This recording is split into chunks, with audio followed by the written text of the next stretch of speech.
अहम निर्विकल्पो निराकार रूपो विभुत्वाच्च सर्वत्र सर्वेन्द्रियाणां न चा संगतम नैव मुक्तिर्नमेयः चिदानंद रूपः शिवोहम शिवोहम। निर्विकल्प निराकार पर ब्रह्म स्वरूप एवं जगत के कण कण में वास करने वाले आदिदेव को प्रणाम करते हुए प्रभात की इस वेला में आप सभी दर्शकों का स्वागत, वंदन एवं अभिनंदन। आपके अपने सुप्रभातम कार्यक्रम के आज के अंक में मैं हूं आपके साथ गवीश द्विवेदी।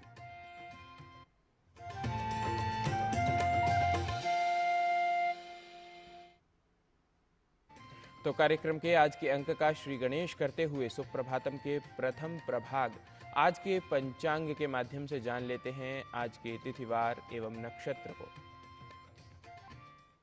आज का पंचांग युगाब्द 5127, विक्रम संवत 2082, शक संवत 1947, दक्षिणायन, आश्विन मास, कृष्ण पक्ष, चतुर्थी तिथि, बृहस्पतिवार, अश्विनी नक्षत्र। आज का दिन सभी के लिए मंगलमय हो। विविध लक्षणों एवं विभिन्न विषयों को बताने वाले अनेक सुभाषित संस्कृत वाङ्मय में हमें प्राप्त होते हैं। उन्हीं में से एक सुभाषित आज हम आपके लिए लेकर आए हैं जो मित्र के लक्षणों को बता रहा है। क्या है ये लक्षण, आइए जान लेते हैं सुभाषित के माध्यम से। अहितात् प्रतिषेधश्च हिते चानुप्रवर्तनम् व्यसने चापरित्यागस् त्रिविधं मित्रलक्षणम्। अहित से दूर रखना, हित की ओर प्रवृत्त करना तथा विपत्ति में साथ न छोड़ना, ये मित्र के 3 लक्षण कहे जाते हैं। 3 qualities characterize a friend. 1 who keeps you away from troubles, leads you to something better and stands by you in a crisis. Konark सूर्य मंदिर ओडिशा के पुरी जिले में स्थित है, जो भारतीय वास्तुकला और आध्यात्मिकता का एक अद्भुत उदाहरण है। यह मंदिर एक विशाल रथ के आकार में है, जिसमें 12 जोड़ी विशाल पहिए और उन्हें खींचते हुए 7 घोड़े बने हैं। यह मंदिर इस तरह से बनाया गया है कि सूर्य की पहली किरण सीधे मंदिर के प्रवेश द्वार पर पड़ती है। आइए भारतीय ज्ञान परंपरा प्रभाग में आज कोणार्क स्थित कोणार्क सूर्य मंदिर के विषय में जान लेते हैं विस्तार से इस रिपोर्ट के माध्यम से।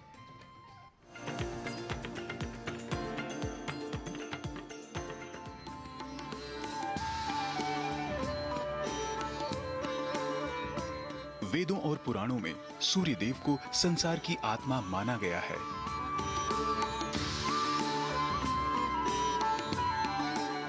ऋग्वेद के देवताओं में सूर्य देव का महत्वपूर्ण स्थान है। यजुर्वेद ने चक्षुः सूर्यो अजायत कहकर सूर्य को विराट पुरुष का नेत्र माना है। वहीं ब्रह्म वैवर्त पुराण में तो सूर्य को परमात्मा स्वरूप माना जाता है। सनातन परंपरा में ऊर्जा के केंद्र माने जाने वाले सूर्य देव के देश भर में अनेक मंदिर हैं, जो न सिर्फ लोगों की आस्था के लिए बल्कि अपनी भव्यता और दिव्यता के लिए भी जाने जाते हैं। इन्हीं में से एक है ओडिशा राज्य के पुरी जिले में स्थित कोणार्क सूर्य मंदिर। वास्तुकला की दृष्टि से इस मंदिर का निर्माण कलिंग वास्तुकला के अंतर्गत हुआ है।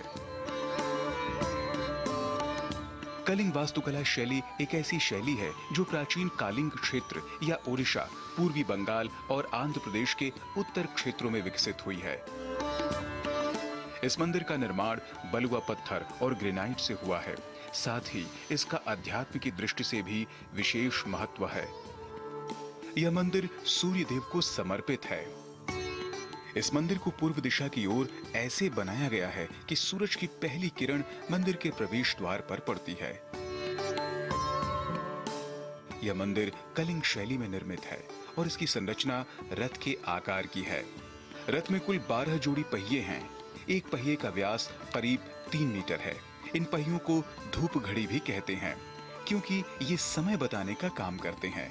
इस रथ में 7 घोड़े यानी अश्व हैं, जिनको सप्ताह के 7 दिनों का प्रतीक माना जाता है।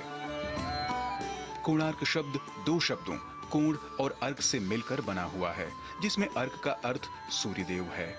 इस मंदिर में सूर्यदेव रथ पर सवार हैं। यह मंदिर जगन्नाथपुरी से करीब 35 किलोमीटर की दूरी पर स्थित है। इस मंदिर को वर्ष 1984 में यूनेस्को ने विश्व धरोहर स्थल घोषित किया था। इस स्थान के एक पवित्र तीर्थ होने का उल्लेख कपिल संहिता, ब्रह्म पुराण, भविष्य पुराण, सांब पुराण, वराह पुराण आदि में मिलता है। सनातन परंपरा में सूर्य देव को सारे जगत का कर्ता धर्ता कहा गया है। ऋग्वेद के देवताओं में सूर्य का महत्वपूर्ण स्थान प्राप्त है।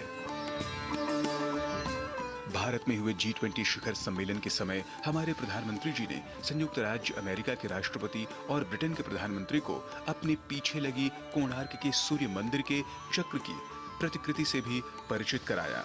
कहा जाता है कि मंदिर के वास्तुकारों ने धूप घड़ी बनाने के लिए खगोल विज्ञान के अपने ज्ञान का इनमें उपयोग किया था। इसकी आकृति जटिल गणितीय गणनाओं पर आधारित है, जो पृथ्वी के घूमने, सूरज, चांद और सितारों की गतिविधियों को ध्यान में रखता है। यह पूरे दिन और पूरे साल सूरज की गति की निगरानी कर सकता है। कोणार्क मंदिर अपनी विशालता, निर्माण श्रेष्ठव, भारतीय वास्तुकला और मूर्तिकला के समन्वय के लिए अद्वितीय है और उड़ीसा की कलिंग वास्तुकला शैली, मूर्तिकलाओं, संस्कृति, दर्शन और आध्यात्मिकता की चरम सीमा को प्रदर्शित करता है। भारतीय ज्ञान परंपरा में यह दिव्य भव्य स्थान हमारे लिए आस्था के साथ साथ हमारी समृद्ध वैज्ञानिक परंपरा का भी केंद्र है।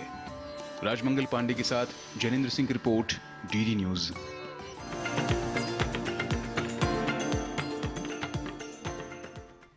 भारतीय ज्ञान परंपरा प्रभाग के अनंतर अब समय स्वास्थ्य प्रभाग का। आयु बढ़ने के साथ साथ बीमारियों का खतरा अधिक होता जाता है और इसलिए बढ़ती आयु में स्वास्थ्य संबंधी जांच समय समय पर करवाते रहनी चाहिए। लेकिन बीमारियां किसी भी आयु में हो सकती हैं। इनकी पहचान उनके लक्षणों से होती है, अतः जागरूक रहते हुए रोग लक्षणों के बारे में सबको जानना चाहिए। पुरुषों में होने वाली एक बीमारी है BPH। देखते हैं इसी पर आधारित रिपोर्ट और जान लेते हैं इसके लक्षणों को।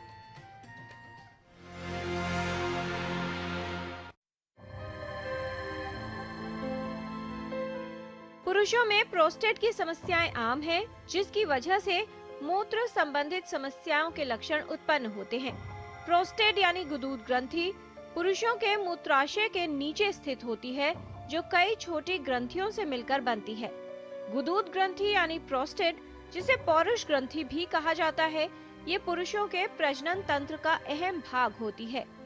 ये एक द्रव का निर्माण करती है जो शुक्राणुओं को सुरक्षित रखने में सहायक होता है।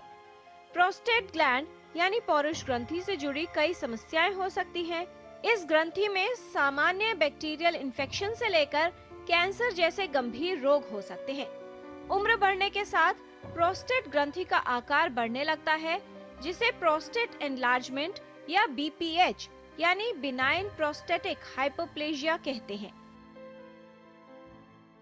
शुरू में पेशाब का बार बार आना, पेशाब की पूरा मसाने का फीलिंग होना कि मैं पूरा ब्लैडर खाली नहीं हो रहा मरीज का, और जिसको हम इनकम्प्लीट इवैक्यूएशन बोलते हैं, और पेशाब का कभी कभी लीक कर जाना टॉयलेट पहुंचने से पहले, जिसे फ्रीक्वेंसी और अर्जेंसी की सिम्टम्स बोलते हैं। और एक होता है पेशाब बिल्कुल रुक जाना और उसकी धारी की गति कम हो जानी, जिसमें मरीज को पेशाब की नलकी भी डालनी पड़ सकती है, जिसको रिटेंशन बोलते हैं। पेशाब में खून आना ये लक्षण है जो वो इग्नोर ना करे।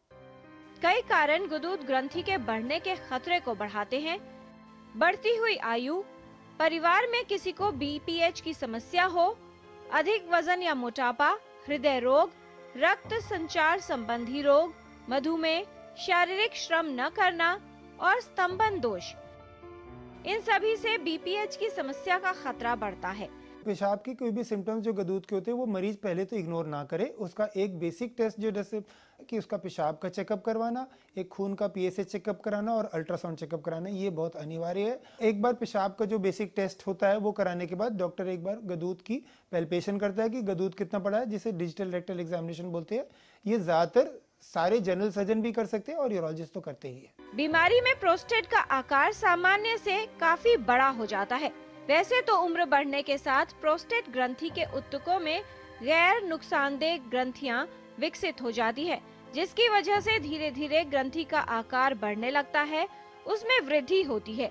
पुरुषों की मूत्र नली का कुछ भाग प्रोस्टेट ग्रंथि से होकर निकलता है, इसलिए आकार बढ़ने पर मूत्र नली पर दबाव पड़ता है और मूत्र नली सिकुड़ जाती है। समस्या तब उत्पन्न होती है जब प्रोस्टेट का आकार इतना बढ़ जाता है कि मूत्र मार्ग पर दबाव पड़ने लगे, जिस कारण से मूत्र संबंधित लक्षण हो सकते हैं। व्यक्ति को पेशाब करने में परेशानी और दर्द अनुभव होता है, मूत्राशय से संबंधित लक्षण हो सकते हैं और गुर्दे की समस्या भी उत्पन्न हो सकती है। अक्सर लोग मूत्र संबंधी लक्षणों को बढ़ती आयु का संकेत मानकर लापरवाह हो जाते हैं। इसके कारण समस्या बढ़ सकती है। इलाज के विकल्प आजकल ये है, दवाइयाँ 80 से 90% जो होते हैं गदूद की अल्फा ब्लॉकर देते हैं और साथ में ड्यूटास्ट्राइड अगर गदूद 30 ग्राम से बड़ा हो, और इनमें दवाइयों का कंट्रोल कर जाता है। कई सिम्टम्स होते हैं जो मरीज के पेशाब के लीक होना और बार बार आना, उसमें हम एंटीकोलिनर्जिक की दवाइयाँ अटैच कर देते हैं और इससे मरीज के सारे सिम्टम्स लगभग 90% डिसअपियर कर जाते हैं। मरीज गदूद की प्रॉब्लम को इग्नोर करता है तो इससे टाइम के मसाने का ऑब्स्ट्रक्शन हो जाना, पेशाब रुक जाना और गुर्दों पे बुरा असर पड़ के गुर्दे भी फेल कर सकते हैं। पेशाब में बार बार इन्फेक्शन होना और उससे पेशाब में खून आना, पथरी बनना, जिसको प्रोस्टेट के ऑब्स्ट्रक्टिव सिम्टम्स बोलते हैं, वो मरीज की हालत खराब कर सकते हैं।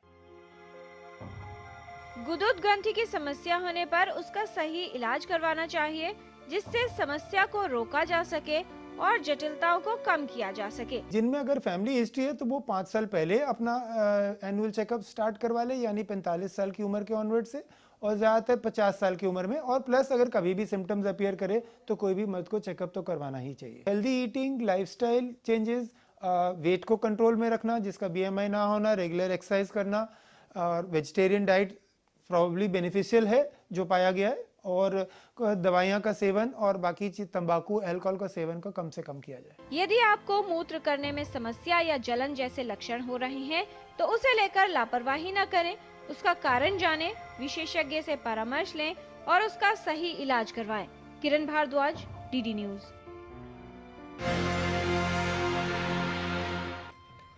और कार्यक्रम में अब समय हो चला है एक अल्प विराम का। आप देखते रहिए DD न्यूज, जल्द लौटेंगे।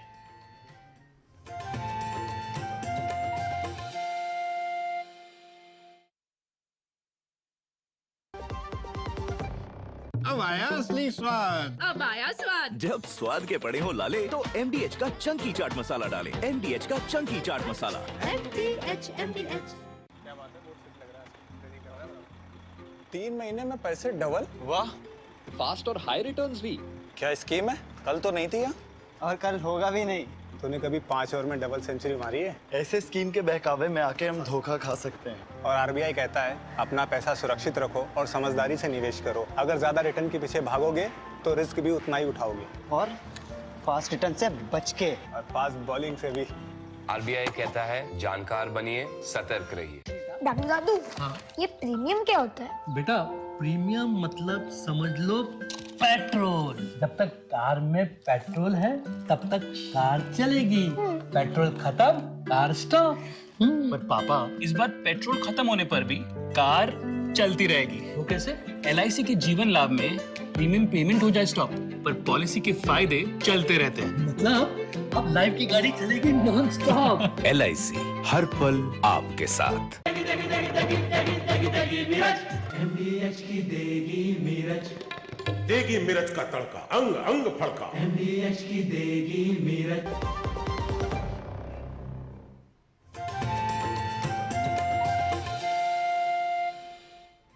विराम के बाद पुनः आप सभी का स्वागत। सुप्रभातम कार्यक्रम में योग द्वारा संपूर्ण स्वास्थ्य प्राप्त किया जा सकता है। इसके लिए आवश्यकता होती है नियमित रूप से यौगिक क्रियाओं को अपनाने की। योग के प्रारंभिक अभ्यासों को आइए देख लेते हैं योग प्रभाग में। आज हम एक 2 मिनट का बिगिनर योगा आसना फ्लो का अभ्यास करेंगे। हम नेक रोटेशन से स्टार्ट करेंगे। Right to left and left to right and relax. अब हम एक फुल बॉडी स्ट्रेच करेंगे तालासना से। श्वास भरते हुए दोनों हाथ ऊपर और श्वास छोड़ते हुए नीचे। अब हम बैठ के आसनास करेंगे। हम सुखासन में बैठ जाएंगे, दोनों हाथ साइड में, श्वास भरते हुए दोनों हाथ ऊपर, पर्वतासना, और श्वास छोड़ते हुए नीचे। हम हमारे राइट हाथ को लेफ्ट नी के ऊपर पकड़ेंगे, एक ट्विस्ट देंगे, again other side, and relax. अब हम भुजंगासन करेंगे। हम हमारे मैट पे लेट जाएंगे।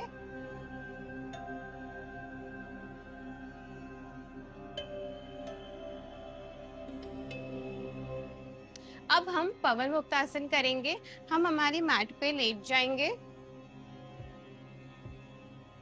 और अब हम हमारे दोनों पैरों को ऊपर उठाएंगे।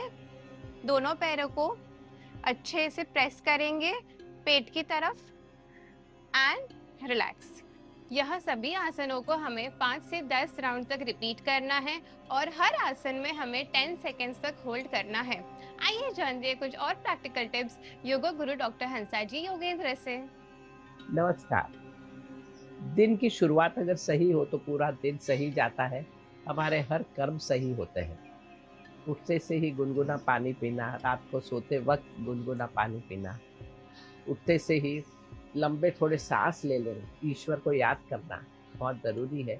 एक एक सेल शरीर का रिलैक्स करने के लिए ज़रूरी है कि हम थोड़ा ऐसा कुछ करें जिससे पूरा रिलैक्सेशन आए, शरीर में वाइब्रेशन बढ़े। और वो हो सकता है जब आप ओम का उच्चारण करेंगे तब। तो दिन भर में कभी कभी जब भी मौका मिले थोड़ा ओम का उच्चारण ज़रूर कीजिए। आसन नियमित रूप से करना ज़रूरी है। धूप में बैठना उतना ही ज़रूरी है। और जितना हो सके कोशिश ये रहे कि हम आनंदित एटमॉस्फेयर रखें। ऐसी सब एक्टिविटी करें कि जिससे आनंद आता हो, जिससे मन शुद्ध रहे, मन में अच्छे विचार आए तो अच्छे कर्म होंगे। कोशिश जारी रहे। नमस्कार। योग के बाद कार्यक्रम में अब बात आयुर्वेद की। हमारे शरीर पर जलवायु, वातावरण आदि का विशेष प्रभाव रहता है। इसके लिए आयुर्वेद में क्षेत्र की दृष्टि से आहार के नियम बताए गए हैं। आयुर्विज्ञान प्रभाग में आइए जान लेते हैं इन नियमों को।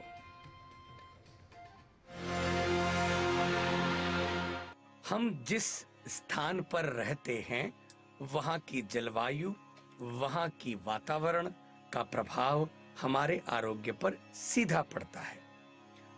चरक संहिता में आचार्य कहते हैं 2 तरह के स्थान हैं, एक जहाँ पर अधिक जल है और एक जहाँ पर जल का प्रमाण कम होता है। ऐसे स्थानों को जांगम देश कहते हैं। अल्पोदकम अल्पद्रुमम यस्तु, जहाँ पर अल्प जल हो, उदक का अर्थात जल, अल्पद्रुमम और पेड़ भी कम होते हैं। वहां पर जल कम है तो पेड़ कम होंगे। पर यह स्थान प्रवातः प्रचुरातपः, ऐसे स्थानों पर हवा बहुत तेज चलती है और धूप बहुत अधिक होती है, जैसे राजस्थान से लेकर के गोवर्धन, मथुरा इत्यादि के क्षेत्र।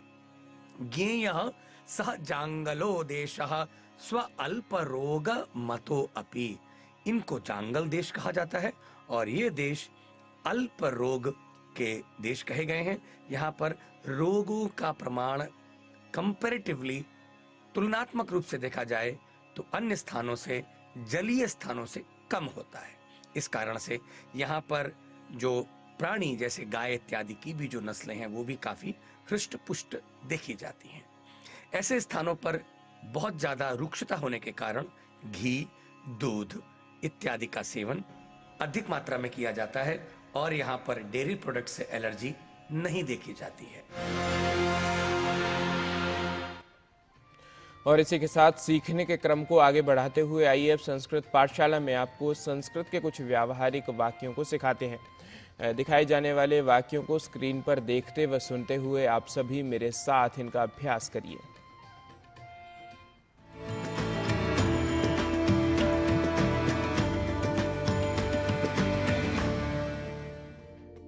परीक्षा की बात अलग एवं योग्यता अलग होती है, तो इसे संस्कृत में कहेंगे परीक्षा अन्या योग्यता च अन्या भवति। परीक्षा अन्या योग्यता च अन्या भवति। क्या कॉपी चेक करने जाएंगे? यदि यह वाक्य हो तो संस्कृत में बोलेंगे उत्तर पुस्तिकानां मूल्यांकनाय गमिष्यति किम। उत्तर पुस्तिकानां मूल्यांकनाय गमिष्यति किम। यदि कहना हो स्वास्थ्य ठीक नहीं है फिर भी जाऊंगा, तो इसे संस्कृत में बोलेंगे अस्वस्थः चेदपि गमिष्यामि। अस्वस्थः चेदपि गमिष्यामि। मूल्यांकन कार्य कहाँ होता है? मूल्यांकन कार्यम कुत्र प्रवर्तते? मूल्यांकन कार्यम कुत्र प्रवर्तते? यदि वाक्य हो इसी विद्यालय के चौथे फ्लोर पर होता है तो संस्कृत में बोलेंगे अस्य विद्यालयस्य एव चतुर्थे तले भवति। अस्य विद्यालयस्य एव चतुर्थे तले भवति। जरा देखो, गणित के शिक्षक आए हैं। गणितस्य शिक्षकः आगतः वा इति पश्यतु। गणितस्य शिक्षकः आगतः वा इति पश्यतु। वाक्य यदि हो आज गणित और संस्कृत के शिक्षक अवकाश पर हैं तो बोलेंगे अद्य गणित संस्कृतयोः शिक्षकौ अवकाशे स्तः। अद्य गणित संस्कृतयोः शिक्षकौ अवकाशे स्तः। बेटा पढ़ाई अच्छी तरह कर रहे हो ना? यदि यह वाक्य हो तो बोलेंगे वत्स अध्ययनं सम्यक्तया करोति खलु। वत्स अध्ययनं सम्यक्तया करोति खलु। कोई संदेह हो तो पूछ लेना। यदि यह वाक्य हो तो संस्कृत में बनेगा कश्चन संदेहः यदि स्यात् तर्हि पृच्छतु। कश्चन संदेहः यदि स्यात् तर्हि पृच्छतु।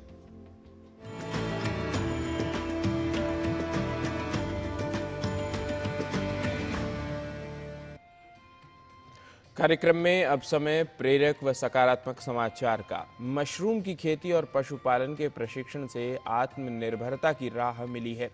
आइए मध्य प्रदेश से जुड़ा यह विशेष वृत्त देखते हैं।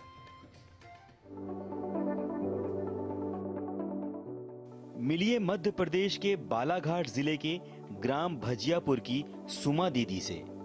सुमा उइके आजीविका मिशन से जुड़े स्वयं सहायता समूह का संचालन करती हैं और मशरूम उत्पादन का भी काम करती हैं। प्रधानमंत्री नरेंद्र मोदी ने अपने मन की बात कार्यक्रम के 123वें एपिसोड में मध्य प्रदेश के बालाघाट की रहने वाली महिला सुमा उइके का जिक्र किया। उन्होंने कहा, बालाघाट जिले में सुमा उइके स्वयं सहायता समूह से जुड़कर मशरूम की खेती करती हैं और पशुपालन का प्रशिक्षण लिया है। धीरे धीरे उन्होंने अपनी आय बढ़ाई और छोटे छोटे प्रयासों से न केवल खुद को सशक्त बना रही हैं बल्कि देश को भी आत्मनिर्भर बना रही हैं। बता दें कि सुमा उइके साल 2014 में स्वयं सहायता समूह से जुड़ी, जिसमें उन्हें अध्यक्ष बनाया गया।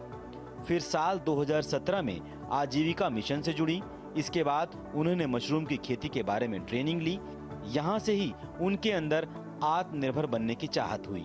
इसके लिए वो कई जगह पर ट्रेनिंग की और थर्मल ट्रेनिंग की स्किल्स सीखी।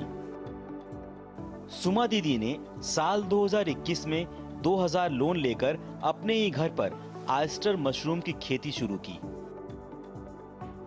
इस बीच उन्हें 2022 में जनपद पंचायत कटंगी परिसर में दीदी कैंटीन संचालन करने का अवसर मिला।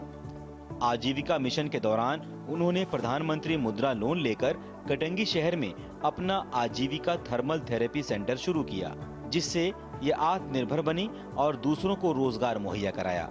सुमा उइके आज मशरूम की खेती के साथ साथ पशुपालन भी कर रही हैं। अब सुमा उइके की आय करीब 19,000 रुपए मासिक हो गई है। साथ ही उनके परिवार की आय में भी वृद्धि हुई है, जो बढ़कर 32,000 रुपए मासिक हो गई है। सुमा उइके सामाजिक कार्यों में भी योगदान देती हैं। साथ ही गांव की दीदियों को समूह से जुड़ने के लिए प्रेरित भी करती हैं, जिससे महिलाएं आत्मनिर्भर व आर्थिक रूप से सशक्त बनकर अपने परिवार की आर्थिक स्थिति को सुधार सकें। मध्य प्रदेश से झनेंद्र बोर्डे की रिपोर्ट, डीडी न्यूज। तो विभिन्न प्रस्तुतियों के बाद सुप्रभातम कार्यक्रम में आज यहीं लेते हैं विराम। कल नए अंक में नई प्रस्तुतियों के साथ पुनः होगी भेंट। तब तक के लिए नमस्कार, शुभम कामये।